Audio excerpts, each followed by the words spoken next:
the wild horse sentenced to slaughter, an innocent baby playing unprotected, a hungry eagle ready to attack.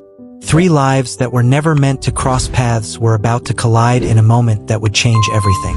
The rising sun painted the green hills of Fazenda Vista Alegre in gold, illuminating the freshly painted stables and white fences stretching to the horizon. Dew still covered the grass as the first workers began their daily routine, carrying bales of hay and buckets of water for the animals that were the pride of the estate. Carlos Mendoza, a middle-aged man with deep wrinkles carved by years of labor under the sun, walked between the stables with firm steps.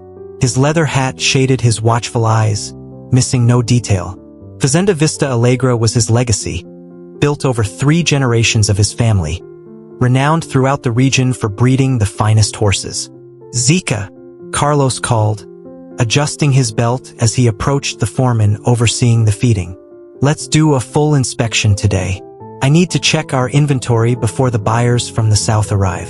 Zika, a lean man with arms as strong as tree trunks, nodded respectfully. He had worked for the Mendoza family for over 20 years and knew every corner of this land. As you wish, boss. The animals are all in excellent condition except for that problem. Carlos frowned. Where is he now? In the far pen, as you ordered. No one can approach him without risk. The 2 men walked silently to the most remote part of the property, where an isolated paddock held the one animal unlike the others on the farm.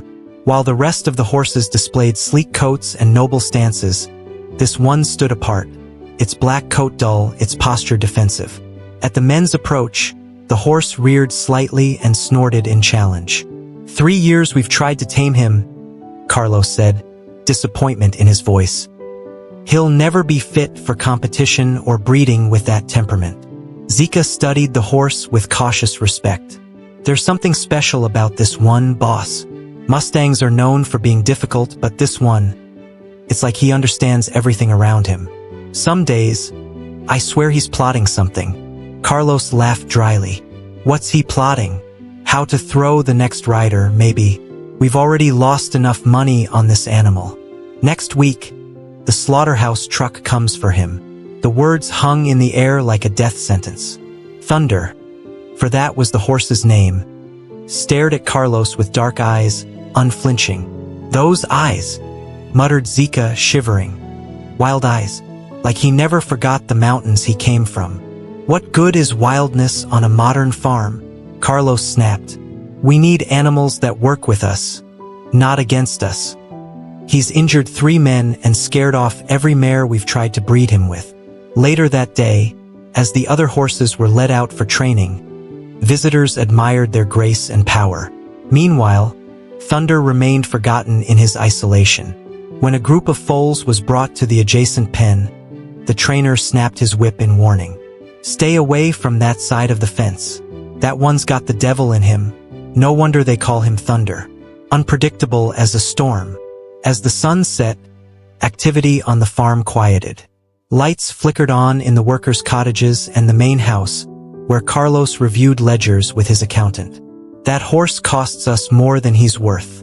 The slaughterhouse offered a low price, but it's better than wasting more feed and space on a useless animal. High above the farm, a predator circled. A gray eagle, its wingspan over 2 meters, soared in wide arcs, golden eyes scanning the land below with lethal precision. Hunger sharpened its instincts. Its usual hunting grounds in the mountains had been lost to a wildfire, driving it to unfamiliar territory. The scent of humans normally kept it away, but starvation forced its talons closer. The next morning, Carlos left early to inspect the northern fence. In his absence, the main house was under the watch of Dona Elena, his wife, who oversaw preparations for their daughter and grandson's visit. Juliana, don't forget fresh linens in the guest room, she instructed. And lunch for little Pedro. Juliana, a rosy-cheeked young maid, nodded. Yes, ma'am. I've already set up the crib and found some toys in the attic. By mid-morning, the sound of an arriving car announced the guests. Fernanda, Carlos and Elena's only daughter, stepped out, lifting baby Pedro, a chubby 8-month-old with curious eyes, from the back seat. Mom, Fernanda hugged Elena, who immediately cooed over her grandson. "My goodness, how he's grown. He looks just like you did as a baby."